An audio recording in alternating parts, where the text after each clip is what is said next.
then you're getting people's individual views that maybe probably aren't that well informed. You don't know if they've actually thought about the issues or the trade-offs. Moving beyond consultation and into a relationship where you're actually engaging people really early on, you bring them together, you're trying to bring the wisdom of the crowd to bear, and you're actually sort of engaged in an ongoing process where what people say has real weight. And I think it's the mind shift beyond consultation and towards what you might call co-creation or something. You buy that, Lizzie? Yeah, look, I think it's a really great way to go to engage more people. I think that is essential, and moving beyond consultation is one way to do that. I mean, there are councils who are doing a good job across the country already, so, I don't want to completely bash all councils. Feel a bit bad for the comment before. They're not all sending me to sleep. Particularly, my home, I follow some local politics in Rotorua, and they're doing some great stuff down there. But yeah, I think anything that's going to get young people more engaged, particularly in this process, get other people who aren't the ones who have the dominant voices already, I think is awesome. I think councils have such potential to shape places, to shape futures. It'd be great if more people were engaged. Max Rashbrook, Senior Associate at the Institute for Governance Policy Studies, thank you for making time for us on the panel. It's nearly 5 o'clock on RNZ to the panel, and by the way, boy, you have spoken about ads on RNZ. I knew you were going to get it, Wallace. Okay, and I think our receptionist, poor thing, is having a bit of a time of it too. Oh, no. So another box of chocolates your way. Chris says, I would like to suggest some advice from Paul Simon. 50 ways to leave your lover. Putting ads on RNZ is one way. Don't knock it till you try it. The harebrained scheme from Wallace. Oh, yeah. Finally, on the show, by the way, you talked about NPR having ads. They have sponsorship of segments. That's right. Like the Wallace Chapman Show, brought to you by Juicy Fruit. Yes, that's it. They don't have ads. No. I'm sorry. That's what they have. So they have a spot. They have a sponsorship right. So that's exactly Texaco, I think. Little House on the Prairie. Anyway, a New York Times article. Sounding quite good. Has focused on the fraught business of small talk with your colleagues. Avoidance strategies vary. Some will keep their headphones on. Others wait till the lift is free. I just want to go around the panel. It says that while small talk is small talk, it can be very intimidating.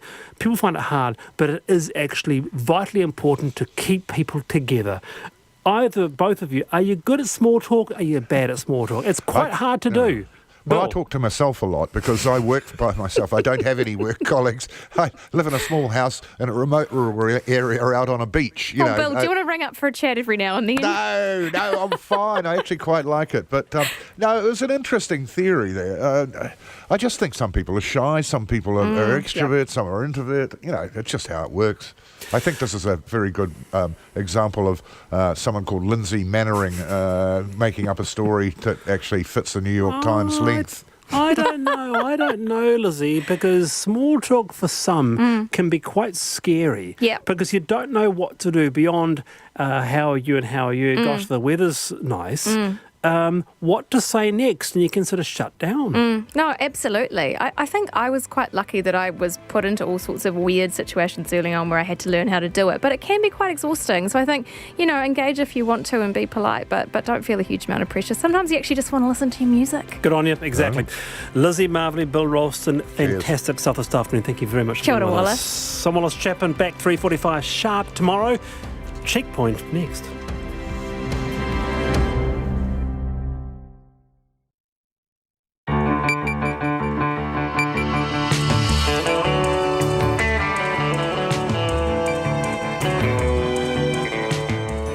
Whakarongo mai koe ki te reo irirangi o Aotearoa. This is Checkpoint on RNZ National. I'm Lisa Owen.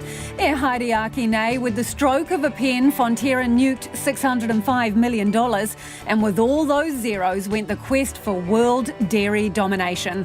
It's back to basics for our biggest company.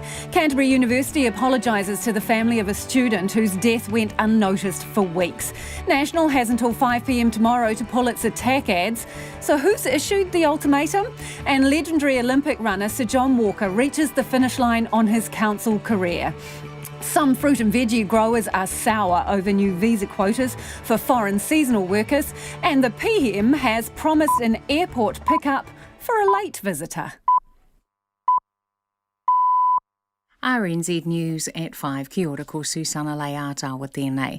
The head of Campus Living Villages says they're doing all they can to understand the death of a student at one of their Christchurch hostels. There are reports the man was dead for several weeks before being found at the Sonoda Hall of Residence on Monday. The company's managing director, John Schroeder, couldn't confirm the time it took to find the body, but says his company is working with the university to investigate. About 2/3 of the hostels at the University of Canterbury are run by Campus Living Villages, along with others at Massey University. Mr Schroeder says if something needs to change once investigations are complete, then it will. I give you my commitment, and I'm sitting here in front of you with open arms, that we will do everything we possibly can to not only determine what happened to this young man, but correct it from a process and system perspective. The Group Managing Director of Campus Living Villages, John Schroeder. The widow of a young Auckland father who was killed when struck by a car has told the court of the effect on her family. An Uber driver, Dalinjira Singh, was driving up Hobson Street in central Auckland in June 2017 when he struck Daniel Kopa. The father of 4 died in hospital 2 days later, and Singh was found guilty of careless driving causing death after a judge-alone trial in June. At his sentencing this morning, Mr Kopa's widow, Kelly Cleland, said nothing could prepare a parent for telling their children Dad isn't coming home. During the first few hours in hospital with Dan, I was having emotional thoughts of how I would tell my girls that their daddy was going to die and prepare them for what they were going to see. Singh was sentenced to 200 hours of community work and will pay Ms Cleland $5,000 in reparation. A 62-year-old man arrested in relation to the sexual violation of a 17-year-old girl in Auckland will appear in court tomorrow. He was found in Tauranga this morning and was arrested without incident. Jordan Bond reports from Tauranga. The police say the man will face charges of abduction and sexual violation. However, they say the investigation is ongoing and further charges may be laid. The police's attention now turns to identifying a second man they believe was involved. The first man's arrest this morning came after a number of calls from the public. The 62-year-old is due to appear in the Tauranga District Court tomorrow morning. Court Jordan Bond, aho. Auckland health officials are cautiously optimistic that the rate of the current measles outbreak is slowing down. There have now been 1,246 confirmed cases of measles in Auckland, with 19 new cases since yesterday. The Auckland Regional Medical Officer of Health, Dr William Ranger, says it's too early to say the outbreak has peaked, but he is hopeful. We look over a pattern over time, so it's a little bit soon to say whether we've potentially peaked, but we'll be in a better position to talk about that in the coming weeks. But we might be cautiously optimistic at this stage. Dr Ranger says heading into school holidays there could still be some transmission to other parts of the country. Parliament Speaker has ordered the opposition leader and his office to stop editing official parliamentary TV footage and using it for political attack ads. The Speaker, Trevor Mallard, made the ruling in the House today after receiving a letter from the Labour Party complaining about the footage being used without the permission of MPs and publishing a false and misleading account of proceedings. The most recent example was a satirical and mocking Labour MP, Deborah Russell. Mr Mallard says there will be consequences if the ads aren't removed by the deadline. Those using official parliamentary TV footage that has been edited and featuring other members without their permission should be removed by 5 p.m. on Friday the 27th of September. Trevor Mallard. 2 more men have been arrested as part of an investigation into a phone scam that's cost New Zealanders millions of dollars. Operation Deadwood was launched earlier this year after people reported losing tens of thousands of dollars to scammers pretending to be from Spark. Police have arrested 2 more people in their investigation, bringing the total number of arrests to 15. Prime Minister Jacinda Ardern has promised to pick up US comedian Stephen Colbert from the airport when he visits New Zealand next month. Ms Ardern has made her second appearance on The Late Show with Stephen Colbert to help announce his visit. She featured on the show last year where she invited Mr Colbert to visit New Zealand. In the programme, Ms Ardern teases him for failing to respond. Thank you for stopping by. My pleasure. It's been a year since I last saw you and I invited you to come to New Zealand and you haven't been yet. yet, which is a little awkward. Well, I'm sorry. I just assumed that you were kidding because I invite people over to my place all the time and I never mean it. The two then flip through his schedule and will look into a visit for October. It's coming up to 5:05. A red card frenzy could erupt at the Rugby World Cup in Japan and cost a team the title, fears former Wallabies captain Sterling Mortlock. Winger Reece Hodge has been suspended for Australia's remaining 3 pool games after being found guilty of a dangerous tackle during the Wallabies' win over Fiji at the weekend. World Rugby have said referees haven't been at their best in the tournament so far, and Mortlock believes Hodge's suspension will lead to referees going nuts on cards, which he says will ultimately affect the tournament result. Meanwhile, a place at the 2023 tournament in France is up for grabs when Canada and Italy play tonight. With the All Blacks and South Africa likely to advance to the quarterfinals, Italy, Canada and Namibia are fighting for third spot in the pool. Teams that finish third are guaranteed automatic qualification for 2023, and a win tonight would all but seal third spot for the winner. The New Zealand cyclist Patrick Bevan is looking forward to some time off the bike after a testing professional season on it. The Europe-based rider was denied victory in the season-opening Tour Down Under because of a crash and then had to pull out of the Tour de France after breaking his ribs. This morning he fell just over 2 seconds short of snatching bronze in the men's individual time trial at the World Road Cycling Champs in Yorkshire. I've scraped myself up off the tarmac too many times, so to be here and kind of finish with this result, really good for the morale to know, look, it hasn't been great. I've had a couple of big offs, and that's part of cycling and part of sport, but definitely looking forward to some downtime. Patrick Bevan. That's the news. Chaos in the Commons. I think the court was wrong to pronounce on what is essentially a political question at a time. Order! Controversy over a call. The way you had that built up, that call, it was going to be the call from hell. It turned out to be a nothing call. Concreting over flowers. Never in our wildest dreams thought that the possibility of having the road lawn turned into a car park was ever on the table. Clear Cuts Morning Report weekdays from 6 on air and online. Then on 9 to noon, Maria Guys, who instigated the biggest industry-wide investigation into discrimination against women directors in Hollywood history. And after 10, endangered species artist Violet Astor, whose discovery she could draw helped her recover from a chronic disease. Join me, Catherine Ryan, on 9 to noon after Morning Report on RNZ National.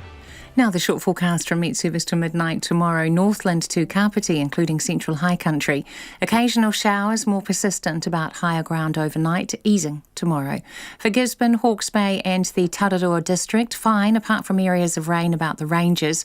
A few showers spreading north tomorrow, possibly heavy about Gisborne in the afternoon. For the remainder of Wairarapa and Wellington, fine, cloud increasing tonight and the chance of an early shower tomorrow. Bulla to Fiordland, occasional showers but long fine spells for Westland. Nelson, Marlborough, Canterbury, Central and North Otago. Cloudy periods increasing, a few showers spreading north tonight, becoming fine tomorrow. For Dunedin, Clutha and Southland, occasional rain, clearing and becoming fine tomorrow. However, isolated showers remain about Stewart Island. Chatham Islands, showers, some heavy with hail, possible thunderstorms tonight, easing by tomorrow. RNZ National, it's coming up to 9 minutes past 5. Thanks, Susanna. This is Checkpoint and I'm Lisa Owen. Dairy giant Fonterra is promising to get back to basics after unveiling a $605 million annual loss. New Zealand's biggest company has written off $826 million from mainly overseas assets as it looks to clear the decks and scale back its global ambitions. And while it's confirmed a Farmgate milk payout to farmers of $6.35 per kilo of milk solids for the season, the payout won't be topped up with a dividend. Here's our political reporter, Nona Peltier. A record loss for the world's largest dairy exporter and a promise to do better. Fonterra's chair, John Monaghan, says the result isn't what it should be, but he's confident Fonterra has a plan to turn it around in the coming year. Our performance this year is not what it should have been. It's not the result we said we would deliver to our owners. However, I'm positive about the changes that we've made and the outlook for the next few years. I'm well aware of the impact this has had on our farmers' balance sheets and their financial effect on our unit holds of the share price. Returning to a dividend and returned outlook on our milk price is a key area of concentration for FY20. I'm confident that implemented well, our strategy will bring a new period of success for our co-op in 2020. Fonterra ran into trouble as it pursued an expensive debt-funded strategy to become a dominant global dairy player, focusing on expanding into consumer products in markets like China. Now it's back to basics, or as the chief executive Miles Hurrell puts it, a leaner, more focused business. And that shift in strategy, Mr. Hurrell says, will result in some job losses, beginning with the closure of its Paraumu specialty cheese factory, which employs about 70 people.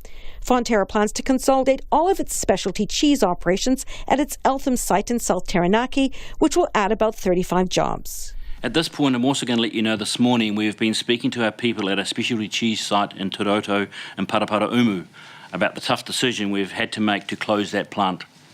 We're planning to consolidate our specialty cheese business's operations to our Bridge Street Eltham site in Taranaki. Our priority at the moment is working with our people through today's announcement and what it means for them.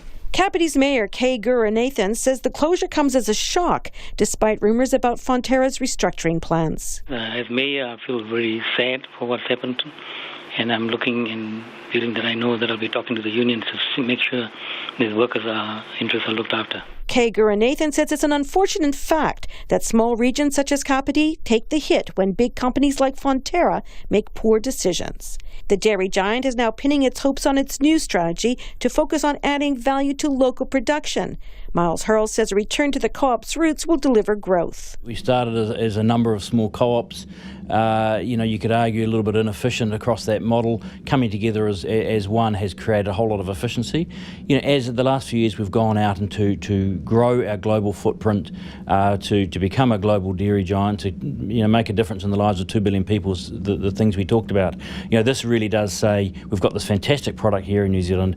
Our farmers are world leading. How do we take the goodness of what they do behind farm gate and put a Fonterra label on that and take it to the world? But now you've got competition you didn't have before, so how are you going to manage that? Yeah, we know about the competition, but again, through discussions, the development of the strategy that we're putting forward today is not something that's just been thought of with a couple of management people sitting in an office. We've engaged extensively with our farmers, and this is what resonates with them as well. They want us to say, we're doing this great stuff behind the farm gate. How do you bring the goodness of that to the world? And that's what we're about. But at the end of the day, it is still a commodity, right? You are going to have to compete on price. We will have to compete on price at the farm gate level, but at the same time, how do we also give a dividend back and a return to our shareholders? That's what the focus is. So is Fonterra, which was founded in 2001 as a national cooperative, really on the right track now?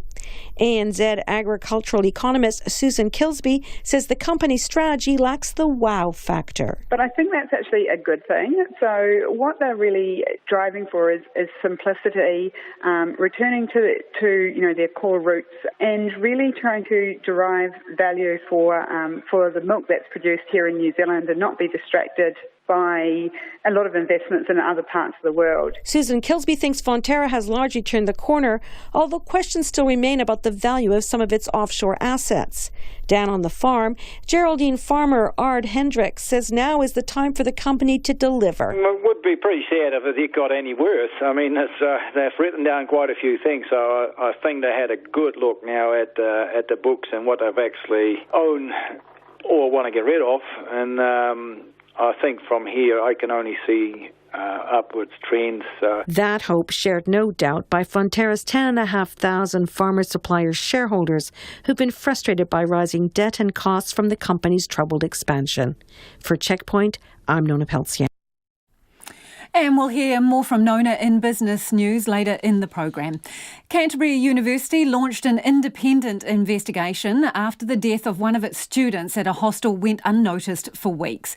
The young man's body was found in his room at the Sonoda Hall of Residence on Monday, but may have been there for up to 2 months.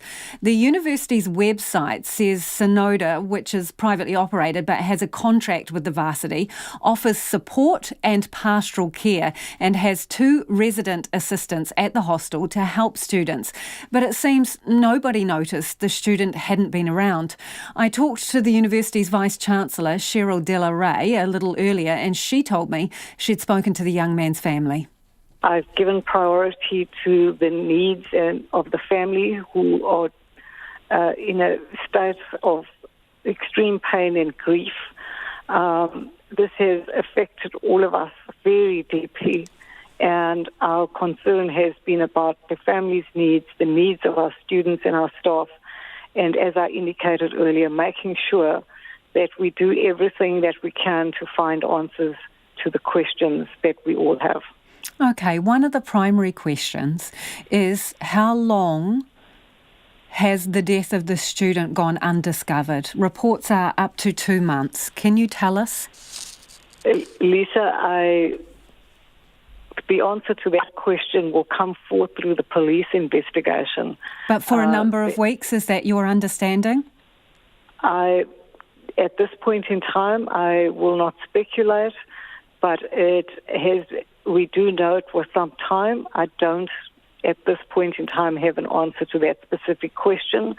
The police are investigating that specific matter, the timing and the circumstances surrounding the death.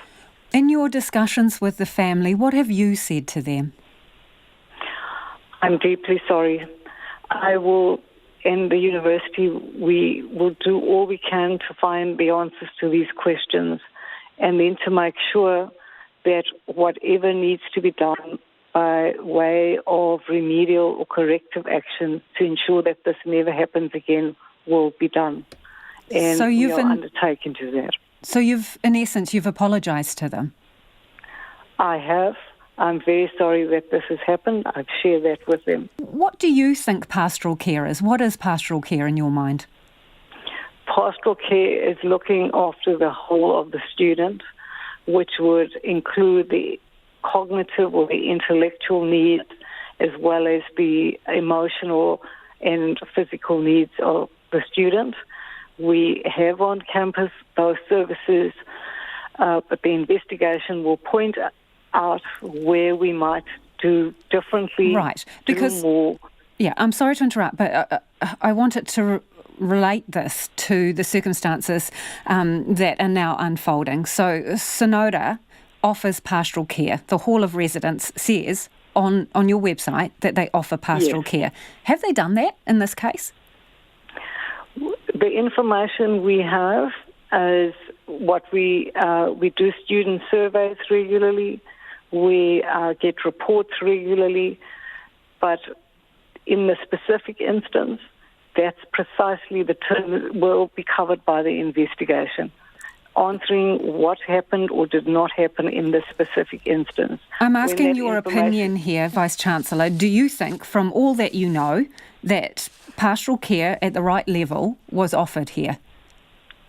Lisa, it's clear to me that we need to find an answer to that very question.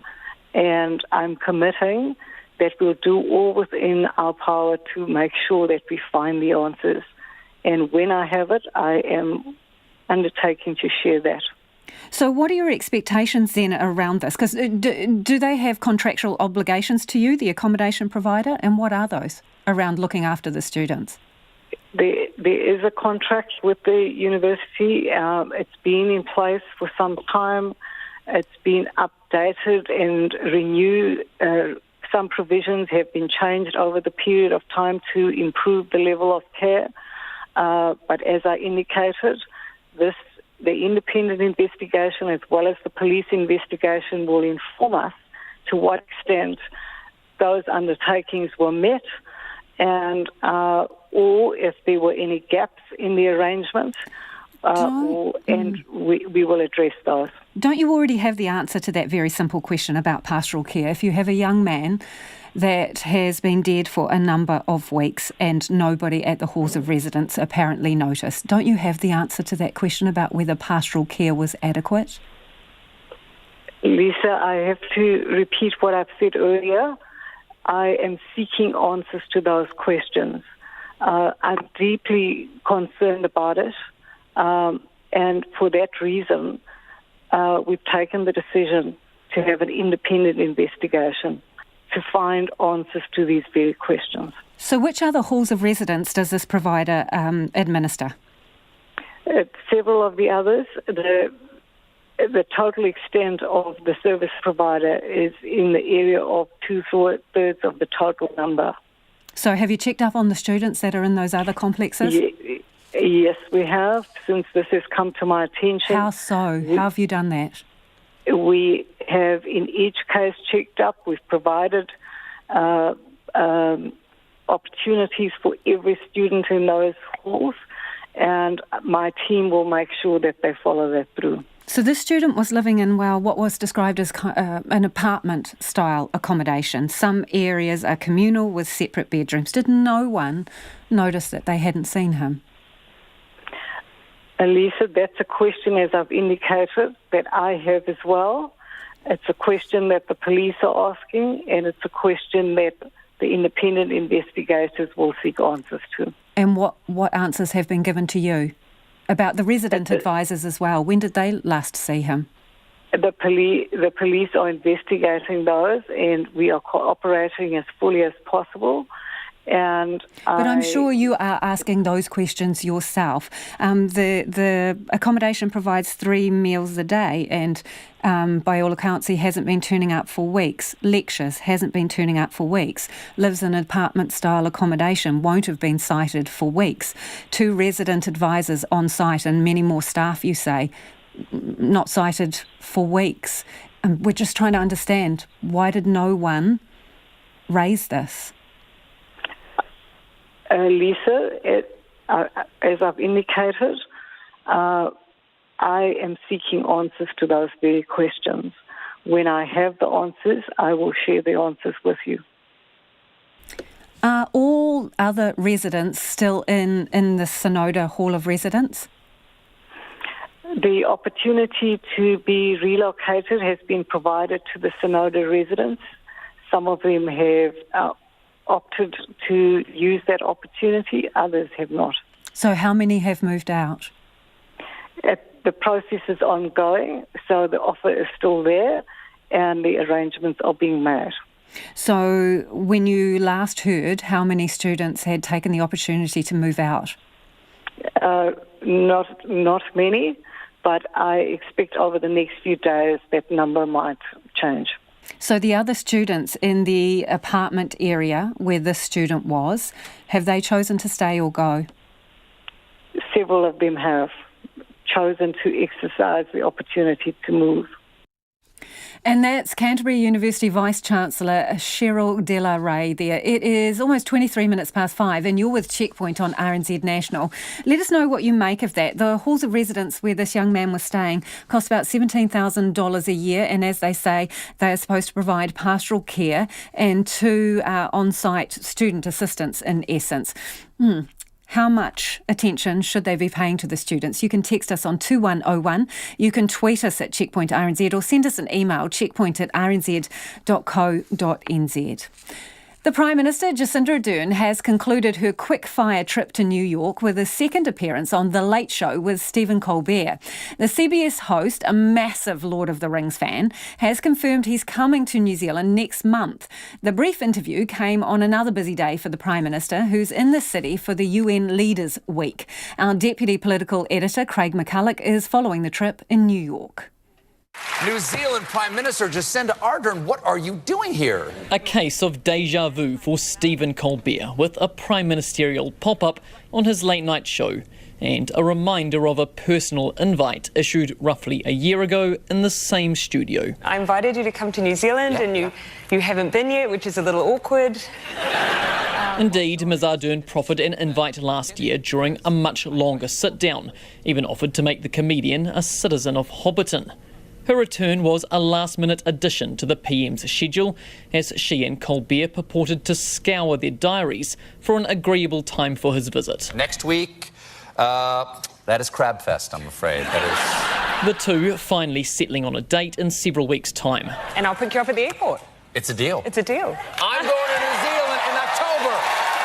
Prime Minister Jacinda Ardern, everybody. The host and a small crew are to film a series of comedy segments in the country, the fruition of months of planning. New Zealand tourism officials working behind the scenes with the knowledge that each episode of The Late Show reaches some 3.5 million people. It also attracts high-profile stars like actor Renee Zellweger, who popped into The Late Show's green room for a hug from the Prime Minister. For Ms Ardern, her UN visit is as much about the country's profile and her own as it is about diplomacy. She also appeared on the CBS breakfast show This Morning and spoke at various functions, appearing beside Bill and Melinda Gates and later talking trade at a Bloomberg Business Forum. New Zealand, the Right Honourable Jacinda Ardern. She also today launched a world first, with New Zealand pushing towards a new trade agreement to remove tariffs on environmental goods. But while a demonstration of the country's aspirations, it also shows its limits. Just 4 other nations will begin negotiating the deal, and small trading ones at that: Fiji, Iceland, Norway and Costa Rica. Ms Ardern pitching it as a framework for other countries to join. And I think our size does not fairly reflect the scale of our ambition. But what it does do is give us the ability to be nimble, to be practical and to move at the pace that does reflect the urgency that each of us feels. The details are few and far between, with negotiations to begin early next year. But at the very least, it's a sign of New Zealand's increasing comfort taking a lead on the world stage. The busy visit has seen the PM kick off climate talks at the UN, announce progress on the Christchurch call, and hold court with the likes of Donald Trump and Boris Johnson. Ms Ardern returns to New Zealand overnight. Stephen Colbert not too far behind. From New York for Checkpoint, Craig McCulloch. And staying in the US, Donald Trump asked his Ukrainian counterpart to investigate former Vice President Joe Biden, according to a phone call summary released by the White House. During the July call, Mr. Trump said there had been a lot of talk that Mr. Biden had shut down a Ukrainian investigation into a company where his son worked. House of Representatives Speaker Nancy Pelosi has announced the Democratic-led House is moving forward with an official impeachment inquiry and has directed 6 committees to proceed with investigations of the president's actions. The White House says the transcript is totally benign, but the Democrats see a smoking gun and are likening it to a mafia shakedown. The BBC's John Sopel filed this report. He's made me more famous and I've made him more famous. Who'd have thought that a meeting between Donald Trump and his Ukrainian counterpart would become the most keenly anticipated event of UN Week? But after a phone call in July between the two men that's resulted in the Democrats launching impeachment proceedings, it has. It's better to be on TV than by phone. Yeah. And a central charge: did the US president try to pressurise Volodymyr Zelensky into supplying damaging information on Donald Trump's main Democratic rival, Joe Biden? The Ukrainian leader looked uncomfortable. I think good phone call. It was normal. We spoke about many things, and so I think, and you read it, that nobody pushed me. Yes. In other words, no pressure. President Trump. Because you know what? There was no pressure. And you know there was, and by the way, you know there was no pressure. All you have to do is see it, what went on the call. The president wants Joe Biden investigated, along with his son Hunter, who has business interests in the country. The White House has released a partial transcript of the conversation, and in it the president takes the highly irregular step of asking his Ukrainian counterpart for a favour. The one thing, there's a lot of talk about Biden's son, that Biden stopped the prosecution, and a lot of people want to find out about that. So whatever you can do with the Attorney General would be great. This partial transcript is damning but not deadly. Yes, the president seeks info on a political rival from a foreign leader. But there's no quid pro quo. No, unless you give us the dirt, we won't give you aid. Nevertheless, in a divided country, buckle up for what will be a bitter and take no hostages fight. Democrats crying high crimes and misdemeanours, Republicans shouting witch hunt. John Sopel in Washington.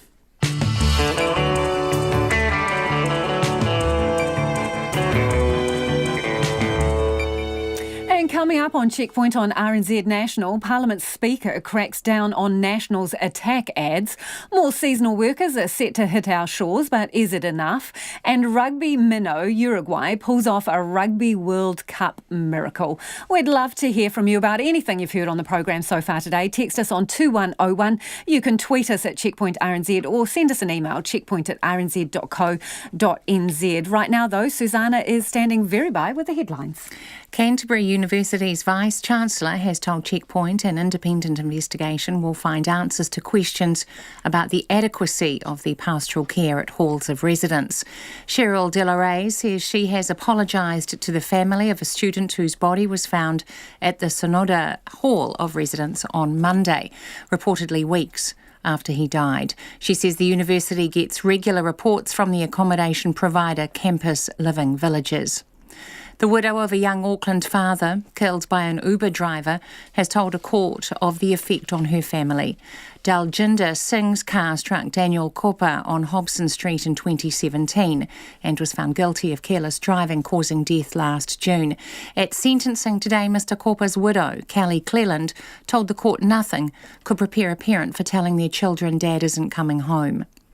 Speaker Trevor Mallard has ordered the opposition leader and his office to stop editing official parliamentary TV footage and using it for political attack ads. The Labour Party complained about the footage being used without MPs' permission and National publishing a false and misleading account of proceedings. Kapiti Coast Mayor Kay Gurunathan says Fonterra's decision to shut its Parapara Umu cheese factory will put 65 people out of work. The dairy cooperative today posted a more than $600 million annual net loss and says it will consolidate its operations to lower costs. A new funding model has found some Decile 1 schools have fewer disadvantaged students than schools in Decile 10. As expected, the first equity index run has found most low decile schools have more disadvantaged students than high decile schools, but it also found a few Decile 1 schools which draw only 20 to 30% of their students from the most disadvantaged group. Legendary runner John Walker is standing down from politics after serving 21 years on Auckland councils. The Olympic gold medalist was responsible for free entry to swimming pools for all children. In his valedictory speech, Sir John said he got into politics to give back to his hometown of Manurewa. Those are the latest news headlines from RNZ National. Our next news and weather update is at 6. Thanks, Susanna. If you're just joining us, this is Checkpoint. And, well, on Checkpoint, you can never have too much Nona Peltier, who's been all over the place today, down at Fonterra's results and back for business news this afternoon. So, in other news, downbeat, re the labour market, you say? Yes, well, look, a net 15% of people surveyed about their job prospects thought it was going to be a lot harder to find a job in the future. And that sort of is in line with some of the more downbeat business confidence surveys that we've seen with hiring intentions and so on. So there's fewer job ads around. So I guess it's fair that people would feel that. However, they are more confident about getting a raise. So while they're not too sure about whether and where they might go if they lost their job, they're pretty sure if they stick where they are, they might get more money. That's interesting. Mm-hmm. And Commerce Commission, this is talking about telcos, and they think there's enough competition there, do they? Yes, well, they've been looking at this for a while, and I'll tell you, the telcos have not been too keen at all for a Commerce Commission inquiry. So they've been pleased that the Commerce Commission has found initially that there is enough competition. They're finding that the companies are profitable, that they're investing, and that consumers are able to get good competitive rates. But what they are concerned about is that 54% of consumers don't switch operators. They continue with the same company. So a bit like the old power company thing where people, once they signed up, they didn't move on. So we're not shopping for better deals. We're not shopping around. Okay. And so there's a question there from the Commerce Commission. They're not sure if that's because there's not enough competition, or is it really in our DNA that we're quite happy with what we have, so we don't switch around. Or is it because it's a drama to shift? It is a drama to shift, and it's really interesting because the whole thing about customer retention is a big thing for telcos, because once a consumer comes up with, say, they're going to go to fibre and they get fibre is fairly stable, so you're not going to have a lot of interruption in service. So why would you be dissatisfied? I mean, it's a pretty secure service. So there's less reason, really, for people to be... Yeah, so it's got to only be price. So now the Commerce Commission is going to look to see whether price might be the reason why people aren't switching. They're thinking, there's not much competition. They'll just stick with what I've got. So we'll see what happens next. Okay, we'll watch this space with you, Nona. What else has been going on in the market? Well, just because I have to tell you, you haven't heard enough from me about... I haven't heard enough about Fonterra from me. Okay. Not yet, no. So actually, Fonterra's share price rose 9% today. Yes, the market really liked that. 29 cents up to $3.50. That's for the shareholders fund. The cooperative, which is the part that the farmers own, it was up 28 cents to $3.50, so just under a 9% rise there. Overall, though, our market was down 1/3%, and that's because they're not sure which way to read the tea leaves this week with the upsy downsies trade talk with Donald Trump. We don't know if it's on or down or whatever. 39 points down is what we got there. 10,823. And who knows what will happen tomorrow, right? New Zealand dollar, 63 US cents. That's pretty steady there. Yeah. 93.2 Australian and 51 British pence. Thanks, Nona. Nona Peltier with all of our business news for the day. Too little, too late. That's how some growers have described the government's decision to boost the cap on temporary visas for foreign seasonal workers. Today, it signalled an increase of just over 3,000 workers in the next 2 years. But the horticulture and viticulture industries, who have been crying out for extra labour for years, say it doesn't go far enough. Our political editor, Jane Patterson, reports. In the first year, 1,550 more visas will be available for workers from the Pacific to come to New Zealand under the recognised seasonal employer scheme. The total cap will rise by a further 1,600 the following year, taking it to a total of 16,000. But the Immigration Minister Ian Lees-Galloway says the second increase is not a done deal. That increase is conditional on us seeing continued improvement from the sector on things like building worker accommodation, improving wages, creating more opportunities for training for their seasonal workers, employing New Zealanders. It's a step in the right direction, says Horticulture New Zealand Chief Executive Mike Chapman. But we really needed quite a few more RSEs to be allocated. And we're only talking about a percentage of the seasonal workers that come in. We're talking about roughly a quarter. So this isn't displacing any Kiwi who wants to work. Strawberry grower Francie Perry told RNZ last week she faces leaving crops to rot in the ground if she can't get enough pickers.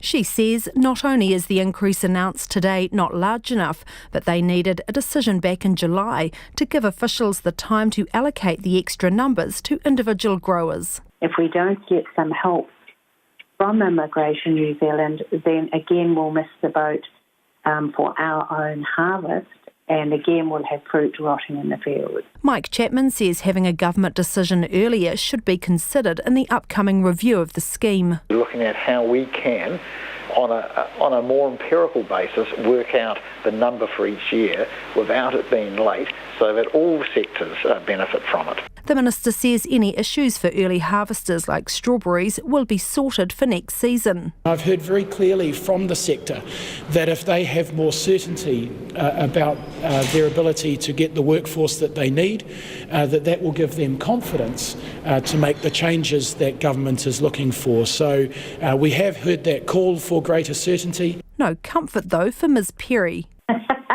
Well, I suppose it gives certainty. We know that there won't be enough. So I guess to that extent, that's certainty. Another issue for the industry is worker exploitation, which Mr Lees-Galloway says the government is tackling. But also, I would say in the RSC scheme, we have seen improvements in recent years. Employers have heard the challenge from government. They have been making changes. And of course, employers can lose their RSC status, and they take that very seriously. The National Party MP for Kaikoura, Stuart Smith, says the government is not putting enough pressure on some New Zealanders to take up those jobs. The industry is bending over backwards to try and get people to actually go out and work, and they can't get them. So, we can't ignore Kiwis, absolutely not. But you have to wonder if there's a bit of a soft approach on those people who are getting benefits, they should have an obligation to at least present themselves for work and give it a go. And the Minister Ian Galloway rejects any concerns this increase will take jobs away from New Zealanders, saying the RSC positions only make up a relatively small percentage of the thousands of jobs around the country. The new cap kicks in immediately, but there will be some lag time for growers as they get those allocations from Immigration New Zealand and then physically get the labour they need onto their farms. From Parliament for Checkpoint, Jane Patterson. The widow of an Auckland father hit and killed by an Uber driver has told the man responsible she doesn't hate him. Daljinder Singh was driving up Hobson Street in Auckland CBD in June 2017 when he struck father of four Daniel Korpa, who later died in hospital. Singh was found guilty of careless driving causing death after a judge-alone trial in the Auckland District Court in June. Our court reporter Annika Smith was at his sentencing this morning and filed this report. Daljinder Singh was behind the wheel of a car on Hobson Street when he hit Daniel Korpa on the 6th of June 2017. The father of four, who was crossing the busy multi-lane stretch, was rushed to hospital but died 2 days later. At Singh's sentencing this morning, his widow, Kelly Cleland, told the court her family's world had been forever changed. Seeing Daniel for the very first time on life support was the most confronting thing I've ever seen in my life. He looked like my husband, but with tubes everywhere. And I knew that that person lying before me would never be coming home to be my husband and the daddy to his four beautiful girls that he was when he left for work that morning. Ms. Cleland and Mr. Korpa were teenage sweethearts and had four daughters, then aged 5 years old, 2 years old and 8-month-old baby twins. Ms. Cleland said nothing could prepare a parent for telling their children Dad isn't coming home. During the first few hours in hospital with Dan, I was having emotional thoughts of how I would tell my girls that their daddy was going to die and prepare them for what they were going to see. Ms. Cleland said the family had since relocated to the Bay of Plenty, where she had to adjust emotionally and financially, while also being both mum and dad for her children. But as she tried to move on, she said her husband's loss was a constant darkness. There is so much he will not be here for. Celebrate birthdays, play the first netball game, lose the first tooth. Dan didn't get to see Zoe write her name for the first time, or the twins taking their first steps. Singh's lawyer, Shannon Withers, acknowledged Ms. Cleland's strength in speaking to the court. His client pleaded not guilty and stood trial earlier this year, but Mr. Withers said he was remorseful. He said it was clear the crash was unintentional. They're two men completely separate, travelling for some 6.7 seconds to a precise point of impact that, for lack of a better description, appears to have been ordained by the angels. There's no sense, there's no rhyme to it. Mr. Withers said Singh had struggled in his work and relationships since the crash and sought a discharge without conviction. This was opposed by police prosecutor Sergeant Phil Mann, who said the defendant had failed to identify tangible future consequences of a conviction. The tragic consequences of that event, being the loss of life, is a burden to carry for all concerned, and it's not dependent on the outcome of a discharge without conviction. Judge Peter Butler declined Singh's application for discharge without conviction, but stopped short of disqualifying him from driving. At the end of her victim impact statement, Kelly Cleland turned to Singh and addressed him directly. I do not hate you or have any ill feelings towards you. I understand you did not wake up that morning to hurt Daniel, and most of all, I understand that this was a tragic accident that sadly could have been avoided in 6,000 different ways. You and I will always carry the 6th of June 2017 with us, but please don't let it ruin your life. Live it the way Dan did, to the fullest. Judge Butler sentenced Singh to 200 hours of community work and ordered he pay $5,000 in voluntary reparation. This afternoon, an Uber spokesperson confirmed Singh is no longer an Uber driver. Mo te hōtaka o te ahi nei, ko Annika Smith aho. The Speaker has banned National from publishing attack ads featuring edited footage from speeches in Parliament. Trevor Mallard has given National a deadline of 5 p.m. tomorrow to pull the ads that feature clips of Labour MPs. The Labour Party junior whip, Kieran McAnulty, sent the Speaker a letter complaining about the footage being used without the permission of MPs and displaying what he called a misleading account of proceedings. But National's Jerry Brownlee says the Speaker and Labour are overstretching their powers. And he says National's not ruling out a legal challenge. Our political reporter Joe Moyer has the story. The story of Diogenes casting his bowl aside in order that he would drink water just out of his hands. The Epicureans. There's a degree of asceticism in Stoicism. The one that appeals to me most is the philosophy from Aristotle. That's the most recent example of the National Party's satire ads. Labour MP Deborah Russell being mocked for her spiel on ancient philosophers and their tenuous connection to the government's wellbeing budget. But that's the end of it for now, with the Speaker demanding Ms Russell's ad and all of the ones before it be pulled down by 5 p.m. tomorrow. Those using official parliamentary TV footage that has been edited and featuring other members without their permission should be removed by 5 p.m. on Friday the 27th of September. The shadow leader of the House, Jerry Brownlee, hitting back, saying the open and transparent government is now turning its hand to censorship. That seems to be an incredible censorship of what should take place inside a transparent democracy. So while we are not going to challenge, obviously, from the floor of the House, the decision you've made today, I do want to make it very clear that we think your ruling is harsh and very destructive of open democracy in New Zealand. But the leader of the House, Chris Hipkins, says the rules would be no different for the media. If the media took video footage from the House and edited it and used it in a way that was misleading, that gave a misleading impression of what somebody had said, then they too would be in contempt of the House.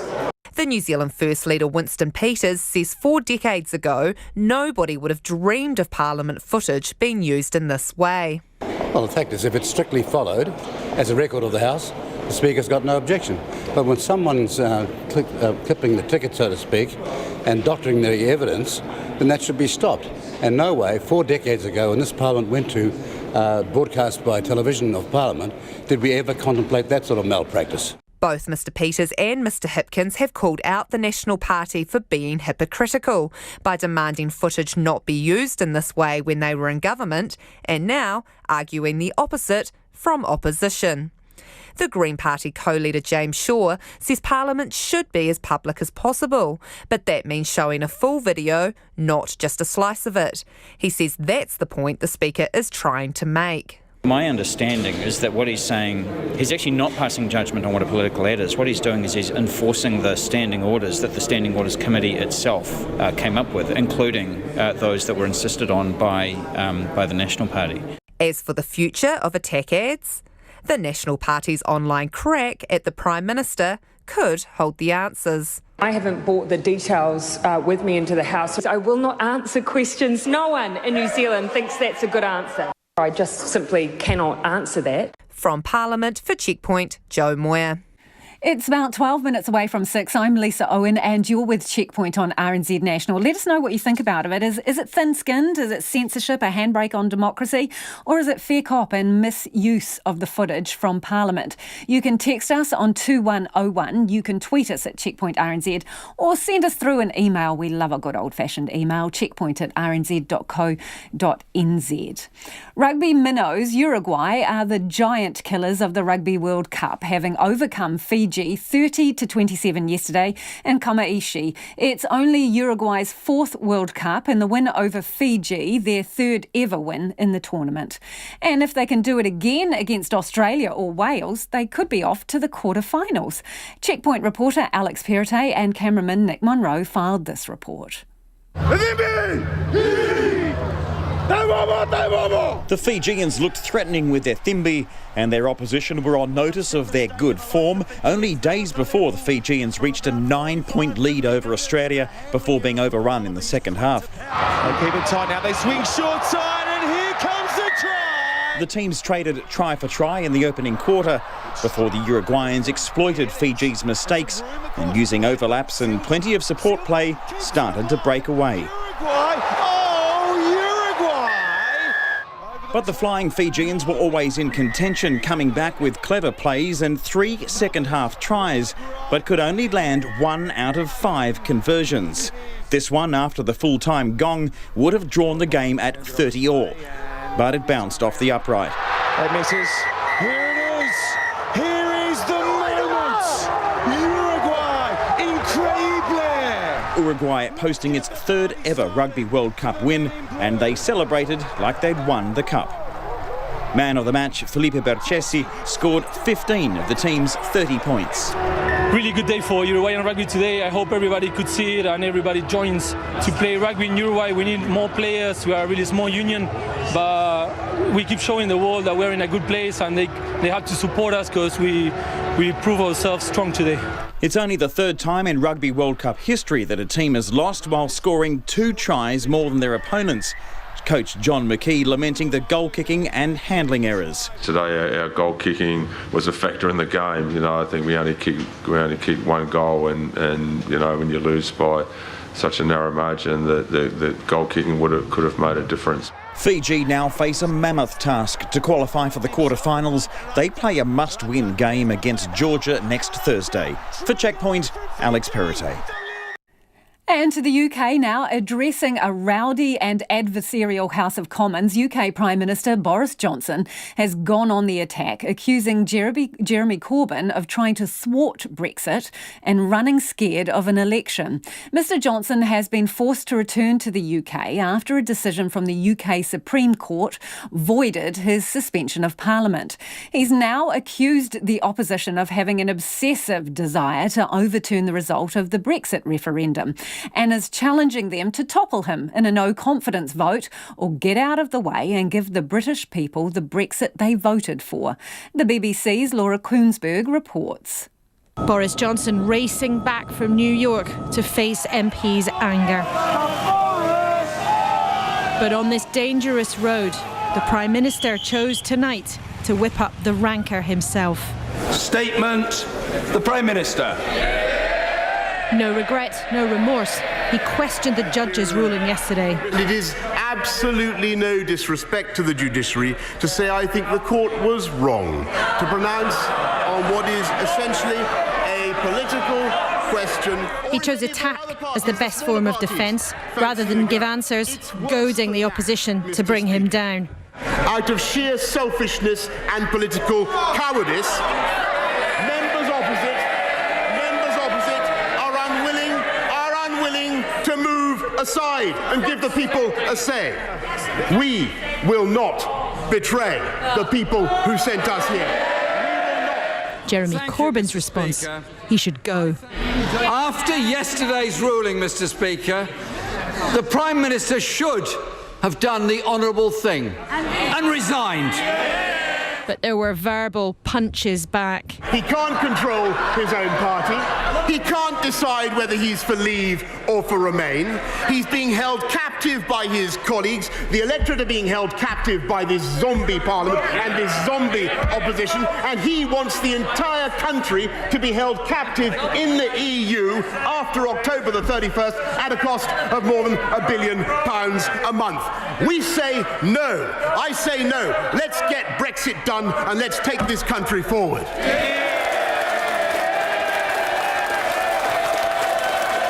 The more savage it was, the more they roared. The Prime Minister had almost provoked his own side into backing him like this. There was nothing still about tonight. Frustrations erupting. And maybe fear too. Many of us in this place subject to death threats and abuse every single day. And let me tell the Prime Minister that they often quote his words: surrender act, betrayal, traitor. And I, for one, am sick of it. Mr. Speaker, I have to say, Mr. Speaker, I have to say, Mr. Speaker, I've never heard such humbug in all my life. The outrage at his response louder than Boris Johnson's attempt to make himself heard. More acute when the murdered MP Joe Cox's successor pleaded with him too. Will he, going forward, moderate his language so that we will all feel secure when we're going about our jobs? The best way to honour the memory of Joe Cox, and indeed the best way to bring this country together, would be, I think, to get Brexit done. Tonight, at least, it's almost impossible to imagine those inside being able to agree on whether it's night or day. The government's top lawyer earlier declared it over. This Parliament is a dead Parliament. It should no longer sit. It has no moral right to sit on these green benches. This Prime Minister to talk about morals and morality is a disgrace. When outrage is in fashion, agreement the country may crave is hard to find. That report from Laura Koonsberg at Westminster.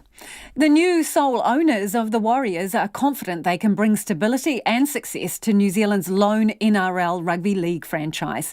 Just 16 months after it started, the joint ownership partnership between Ortex Industries and the Carlaw Heritage Trust has come to an end.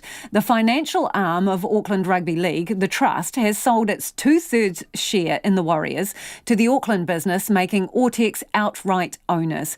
So what does it mean for the prospects of a club plagued by on-field inconsistency and ownership instability? Well, Clay Wilson has more. The right men for a mighty difficult job. Warriors Chief Executive Cameron George is confident Ortex Industries, namely boss Mark Robinson and Managing Director Rob Croot, are the people to finally take the NRL club to the promised land. They're the right owners. I know Mark Robinson very well and Rob Croot very well, and they wouldn't have done this if they weren't in it for the long run, and I know their reasons, and they're very genuine and they're very passionate. Listening to Croot speak, that's hard to doubt. Also now chair of the Warriors board, Croot says that passion extends to investing more money into the club and its flagship team. And he says it's that, not so much a difference of opinion with former partners the Carlaw Heritage Trust, that's behind Ortex taking full control. From a commercial point of view, it needs money and it needs investment, and ultimately the decision for the two of us was that that shouldn't come at the expense of the Auckland clubs as owners. So Ortex, as a successful private business, has got the opportunity and the willingness and the passion to put the money in and do what needs to be done. Exactly what that entails is still being worked through, but it won't include any kind of exit for Chief Executive George and Head Coach Stephen Kearney. It will include a lick of paint for the Warriors officers, and Croot says they do intend to steer the club in a slightly different direction. There has to be change, otherwise we're not going to be better than we have been in the past. What those changes look like, that needs to be fleshed out. But we expect consistency, we expect the team to be performing at the top of the table, and we expect them to carry the pride of the nation. For the Chief Executive, more money means more ability to invest in technology he believes could provide the edge they're missing. And George says that's not the only benefit of no longer having joint owners. The ability to get things done will be much easier under the one ownership model. Will only be great for the club and get things done at a very quick time frame, which is what's required in this, high performance area. Only time will tell what the change ultimately means. But Croot says the Warriors' long-suffering supporter base should be optimistic better days are on the horizon. The only thing that I can say to our fans is hang with us, we're one of you. We believe in the club and we believe that we've got an opportunity to make you all proud. I'd love to say we could snap our fingers and turn it around tomorrow, but the competition just doesn't allow that. But we absolutely believe that the Warriors can fulfil the destiny that we all want. As the catch cry goes in Warriorland, it's all about keeping the faith. Moti hotaka, otia hipo nei, ko Clay Wilson aho. Britain's Prince Harry and his wife Meghan and their baby son Archie have met with retired Archbishop Desmond Tutu in Cape Town. The visit came on the third day of their African tour. Serena Chowdhury reports.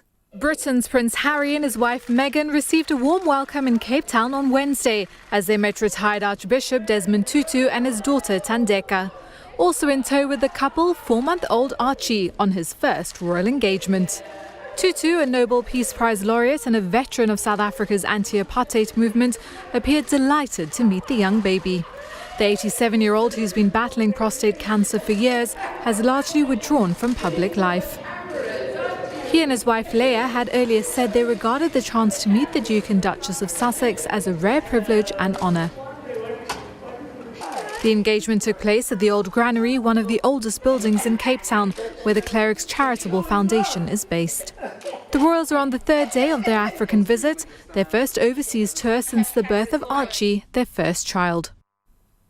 And that's Serena Chowdhury reporting. A lot of feedback from you about the situation with the Canterbury University student. This person says that there was no pastoral care around the accommodation there. It was not delivered, and the Vice-Chancellor is appalling during this interview.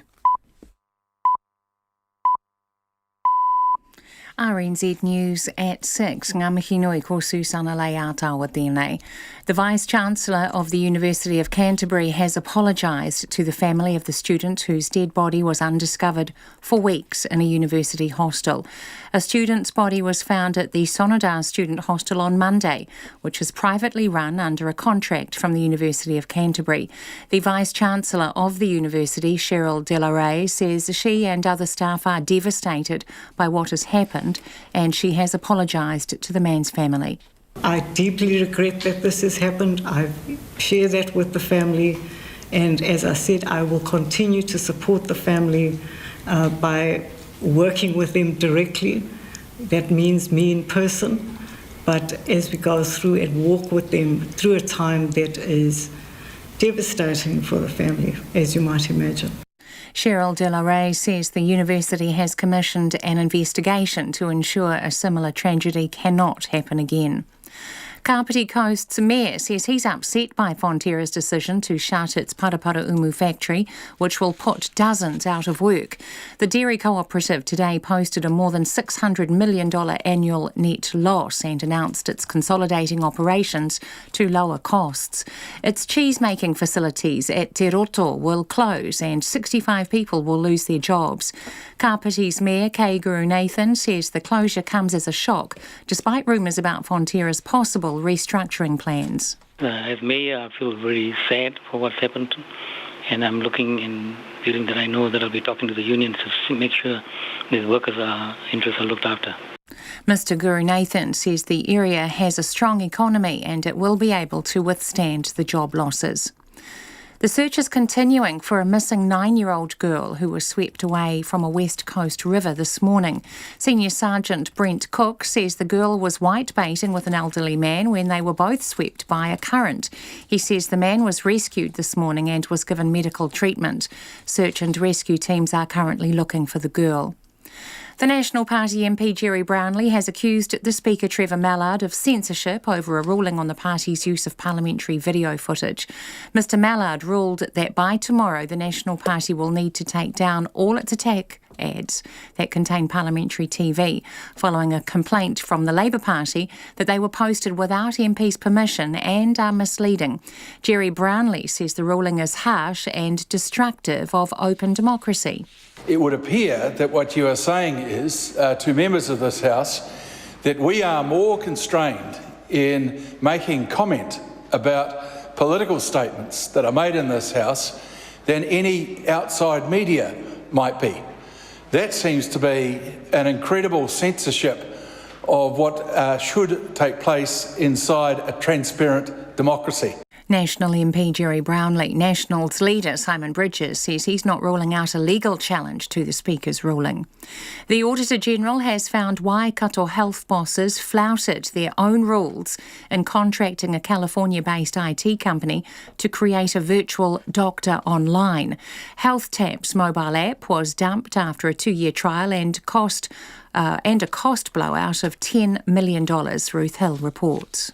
The Auditor-General's report, presented to Parliament today, has found the contract was awarded without formal market testing nor any competitive tendering. HealthTap was the pet project of then Chief Executive Nigel Murray, who resigned in October 2017, midway through an investigation into his unjustified spending on travel and accommodation. This came to more than $120,000 and included visits to HealthTap in the United States. A business case was eventually prepared, but only after negotiations had taken place and a draft contract with HealthTap drawn up. The initial contract required the DHB to pay about $16 million in licence fees over 2 years. It was axed following a review, which found the overall cost to the DHB had been $26 million. Ko Ruth Hiltene. The Democratic Party leader in the US Senate, Chuck Schumer, has called for the immediate public release of the whistleblower complaint. That's led to impeachment proceedings against President Donald Trump. The whistleblower filed a complaint about a phone call between Mr. Trump and Ukraine's leader, in which the president asked Volodymyr Zelensky to investigate his Democratic rival, Joe Biden. From Washington, here's the BBC's David Willis. We know this whistleblower is a member of the intelligence community, and we're led to believe that the complaint that he filed relates not just to the telephone conversation between Messrs. Trump and Zelensky, but to other conversations as well. Tonight, members of Congress got to see the whistleblower's complaint, and members of both parties used words like troubling and disturbing, and there's a feeling that it may take the Democrats' impeachment investigation into a different place. David Willis in Washington. It's coming up to 6:05. The new owners of the Warriors are confident they can help bring stability and success to the Rugby League club. Auckland business Ortex Industries now own the NRL franchise outright after buying out the 2/3 share of former joint owners, the Carlaw Heritage Trust, the financial arm of Auckland Rugby League. Ortex Managing Director and Warriors Board Chair Rob Croot says Warriors supporters can have faith the club's fortunes will change. The only thing that I can say to our fans is hang with us, we're one of you. I'd love to say we can snap our fingers and turn it around tomorrow, but the competition just doesn't allow that. But we absolutely believe that the Warriors can fulfil the destiny that we all want. Rob Croot. A place at the 2023 tournament in France is up for grabs when Canada and Italy play tonight at the Rugby World Cup in Japan. With the All Blacks and South Africa likely to advance to the quarterfinals, Italy, Canada and Namibia are fighting for third spot in the pool. Teams that finish third are guaranteed automatic qualification for 2023, and a win tonight would all but seal third spot for the winner. Tonight's other match is England against the United States. Patrick Bevan has set his sights on standing on the top step of the podium at the Tokyo Olympics after narrowly missing out on a medal at the World Road Cycling Champs in England. The New Zealand rider has had to settle for fourth place in the men's individual time trial, missing out on a medal by just over 2 seconds. Bevan finished almost 2 minutes behind runaway winner Australian Rowan Dennis, but believes he can bridge the gap over the next 10 months. That's the news. Tonight on Nights, our cultural ambassador Chris Janitas continues our Who's Who in New Zealand dance, introducing us to Footnote. Our window on the world looks at whether it's better to fight or make peace in the animal kingdom. And we check in with Peggy Ravel, our overseas correspondent in Canada. That's Nights with me, Melody Thomas, after the news at 7 on RNZ National. Now the short forecast from Met Service to midnight tomorrow. Northland to Kapiti, including central high country. Occasional showers, more persistent about higher ground overnight, easing by tomorrow. For Gisborne, Hawke's Bay and the Tararua district, fine apart from areas of rain about the ranges.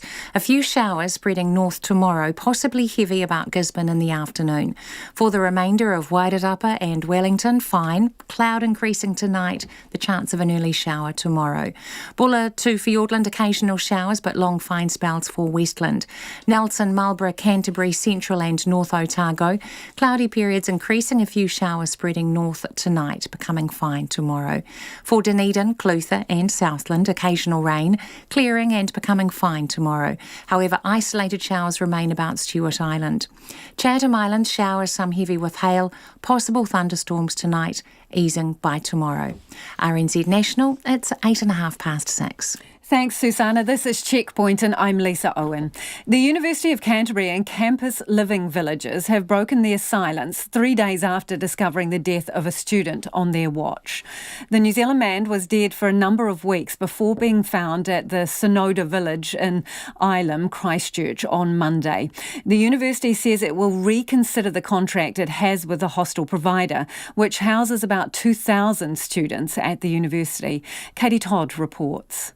Campus Living owns about 2/3 of the first-year residences at the University of Canterbury. The heat was on its group managing director, John Schroeder, this afternoon, who couldn't confirm when the young man was last checked on. He says there's an investigation in place and promised to find out how a deceased person could remain in a room within close-knit community apartments for so long. I give you my commitment, and I'm sitting here in front of you with open arms, that we will do everything we possibly can to not only determine what happened to this young man, but correct it from a process and system perspective. Mr. Schroeder says providing first-year accommodation is a balancing act. We have to be very conscious of privacy and balancing the wishes and rights of our young adults, and at the same time providing a community for them. But the university says it will consider Campus Living Village's contract. Its Vice-Chancellor, Professor Cheryl Delaray, says under that contract, the provider is obliged to provide pastoral care for all students. But there are other questions about what happened, including when the student was last seen attending classes. We undertake to abide by the recommendations of that investigation and to do everything that we can to ensure that no question is left unanswered, and that we do everything in our power to make sure that this never happens again. That it's happened we are extremely sad. We find it devastating. The university and Campus Living Villages fronted up to media today after a prompt from Education Minister Chris Hipkins. I do have confidence in the Chancellor and the Vice-Chancellor of Canterbury University and the way they're handling the situation. I think clearly there are some questions to be answered around the firm that was running this hostel and whether they had the right safeguards in place. I am confident the University of Canterbury are taking all of the steps they need to get to the bottom of that. Meanwhile, students at the University of Canterbury were still in shock today. Students' Association President Sam Brosnahan says he was surprised it could happen within their tight-knit university community. It has been quite sad for a lot of students involved, but then also just for students hearing the news come through. My take of UC is that we're pretty tight-knit. Most students study on the same campus, most students live close to campus, most students are part of a student-run club here at UC, so I think it wasn't just sadness that kind of met the news, but also kind of surprise as well. A spokesperson for the police says officers are still piecing together information by talking to people and making other inquiries. Police cannot confirm the man's name as the formal identification process is still ongoing. In Christchurch, Katie Todd, TNA. And a lot of you have been getting in touch about this issue. This one from someone says it's a fine balance between independence and intrusion on the private lives of independent young people living in a halls of residence. Young students living away from home may need pastoral care, but equally they need to be able to lead their own lives. Pauline has got in contact to say that she thinks that the accommodation managers and the universities need to bear a large chunk of responsibility around the pastoral care of the student. She goes on to say, though, I hope the students will also stop and think about how a bit more neighbourliness on their part might go a long way to reducing such tragedies. And this one in from someone who says they felt the Chancellor answered the questions well, and that my badgering style of questioning was unhelpful and immature. Do keep your feedback coming. You can text us on 2101 or you can tweet us at Checkpoint RNZ. Dairy farmers are disappointed after Fonterra unveiled a record annual loss and signalled it was going back to basics in a bid to return to profitability.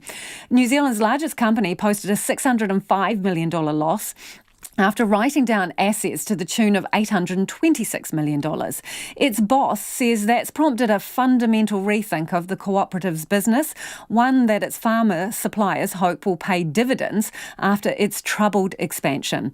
Our reporter Robin Martin has more. Trevor Hamilton is the managing director of TH Enterprises. The company farms 8,000 cows across Canterbury, the Central Plateau and the Hawke's Bay. Mr Hamilton says the size of Fonterra's losses is extremely disturbing, as is its tumbling share price. When farmers do their statutory accounts and find out that even if they have been able to pay back debt, probably their balance sheet's gone nowhere because of the losses on the Fonterra shares. So huge losses on Fonterra shares. You know, you're talking about losses of, $500,000 on the average size farmer on the balance sheet. Trevor Hamilton, who supplies about a third of his milk to Fonterra, says the performance of the Dairy Cooperatives Board has left a lot to be desired. A lot of the stuff that's rolling out now is about poor governance and governance not holding to management to account in previous times. So it's all rolling out now. I think the current board is trying to do something about it, but she's a big ship pulling an even bigger anchor. Grant Boyd, who farms a mere 185 cows at Stratford and Taranaki, shares this view. Yeah, I feel quite critical of the board, and but also too of the Shareholders Council. I used to be a shareholder councillor probably 10 years ago, and their role is to be a watchdog for the shareholders. But look, it is what it is now, and it's about moving forward. And I certainly do have confidence in Miles and the strategy that the board is bringing out. Mr Boyd says almost $250,000 has been wiped off the book value of his farm. Pairoa farmer Conal Buchanan prefers to focus on the forecast farm gate milk price of $6.35 per kilo of milk solids, even if no dividend will be paid. Well, hey, look, any payout with a 6 in front of it is good. 6.35 is nice to have. Certainly positive that we're looking at potentially a payout of a bit higher than that for next year. And Robin, I think we need to remember the payout's a number that really matters to us. The dividend is good to have, but it's the payout that pays the bills. Not that Mr Buchanan is overlooking the $605 million loss, down from last year's $196 million loss. No one can be happy losing that sort of money. Look, I guess you've got to look for some positives, and the fact there's a $230-odd million underlying profit is good. We're certainly paying for some decisions that were made, and things haven't gone as well as they should. One region not feeling positive today is Kapiti. Fonterra is closing its Parapara Umu specialty cheese factory, which employs about 70 people. It plans to consolidate all of its specialty cheese operations at its Eltham site in South Taranaki. Kapiti's Mayor, Kay Gurunathan, says the closure comes as a shock despite rumours about Fonterra's restructuring plans. As Mayor, I feel very sad for what's happened, and I'm looking and feeling that I know that I'll be talking to the unions to make sure these workers' interests are looked after. Kay Gurunathan says it's an unfortunate fact that small regions such as Kapiti take the hit when big companies like Fonterra make poor business decisions. A fact that Fonterra's 10,000 farmer shareholders no doubt agree with. For Checkpoint, ko Robin Martin-Tierney. It's almost 17 minutes past 6 and you're with Checkpoint on RNZ National.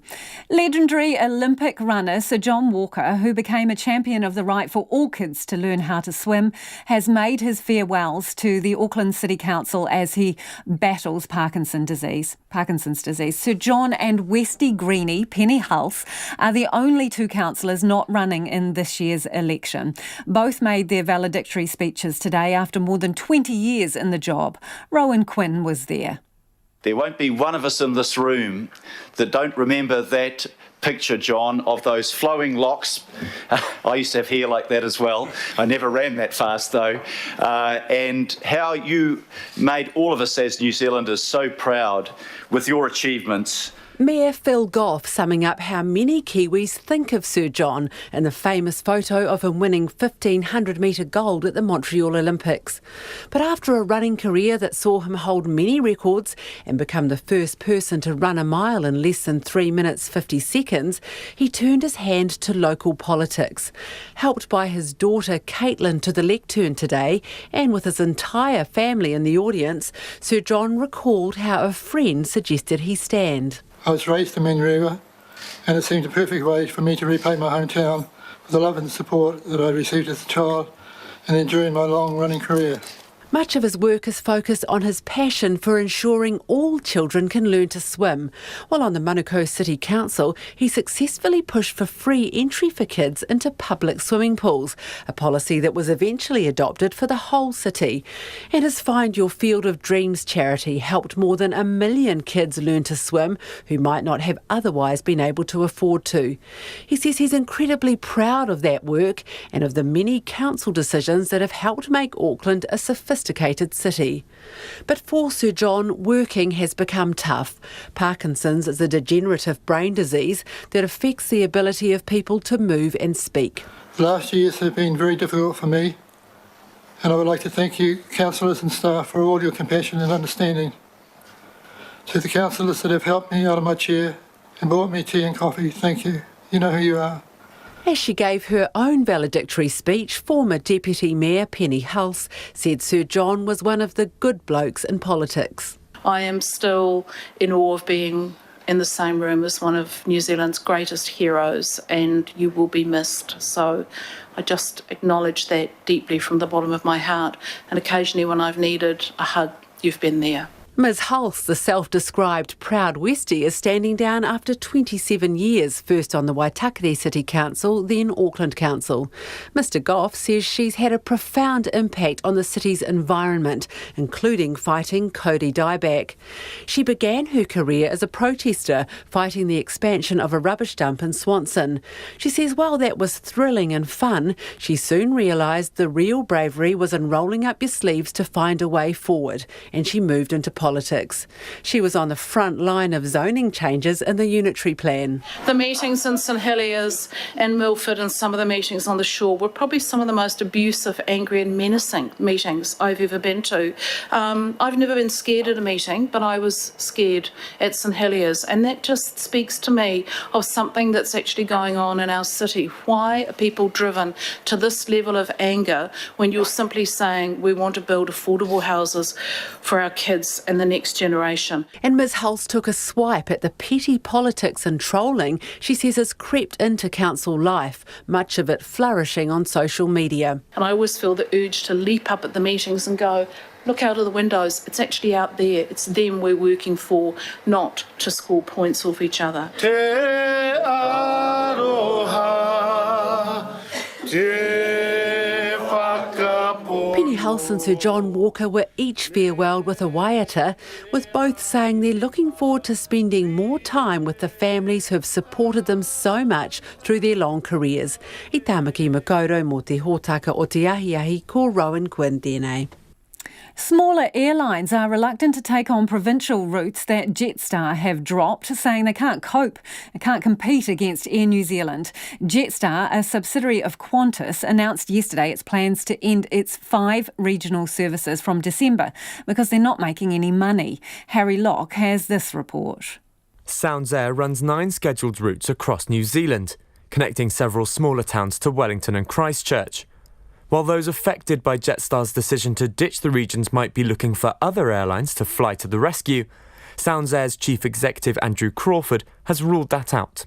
Not when we're competing with Air New Zealand, no. The only 2 routes we compete with Air New Zealand are Wellington Nelson and Wellington Blenheim, because we've been doing it for over 30 years. But we wouldn't start any routes in competition with Air New Zealand. Not to say that there's anything wrong with that, but there's just no demand. Mr Crawford says when Jetstar landed on the scene, it had an immediate impact on the domestic flight industry. Jetstar coming in there, there's no other way to describe it, rip the market to pieces. We can't afford to fly flights at the prices they're offering. So, of course, people will go to the cheaper flight, and why wouldn't they? I mean, that's just market forces. But, I mean, basically, they're flying flights for less than they cost, and we just can't do that. We would have been broke years ago. Wellington to Nelson used to be Sounds Air's second most popular route. It became their 6th after Jetstar started regional flights in 2015. But with that route over Cook Strait now cut by Jetstar, Mr Crawford says they could look at adding more services. I would say we're flying less than half of what we were 4 or 5 years ago into Nelson, less than half the number of flights per week, and we would certainly be in a position to put them back up. Air Chatham's general manager Dwayne Emeny says his airline isn't interested in filling the gaps left by Jetstar either. That's really really not what we're about, and actually we have a very good, close relationship with Air New Zealand, and really we're more about trying to support them if they want to use Air Chathams or have us support them in any way, then we're always open to that. Direct competition with our national carriers, certainly not in our best interest. The Mayor of Palmerston North, Grant Smith, says he saw the writing on the wall for Jetstar last year, when a code-sharing agreement was signed between Air New Zealand and Qantas Airlines. The code-share meant Australian tourists could jump on an Air New Zealand plane, but booked through Qantas and with a Qantas stamp. Mr Smith says this left Qantas subsidiary Jetstar hung out to dry. It really did signal that a marginal network would struggle to survive, and it is signal a softening in the travel market, but also with things like fuel, landing charges, all of those things factor in. Mr Smith says flights out of Palmerston North have been increasing by 20% year on year. But he's worried that with Jetstar pulling out, there won't be the planes to service the demand. We've got an absolute huge pipeline of work coming in central New Zealand with defence spend, infrastructure spend, wind farms, new roading and construction business. We're going to need air services, and more than just what Air New Zealand are currently providing. Grant Smith says with just one airline connecting Palmerston North to the rest of the country, he's concerned about the lack of competition and what it could do to fare prices. But currently it seems there's no airline big enough to want to take on New Zealand in the regions, or willing enough to try and wing it. For Checkpoint, Harry Locke. Family is never far away in the Pacific, and that theory also holds true at the Rugby World Cup. Among the legions of supporters to descend on Japan are a host of proud parents, partners, siblings and cousins, following the fortunes of Fiji, Tonga and Samoa. Vinnie Wiley spoke to some of those who made the journey.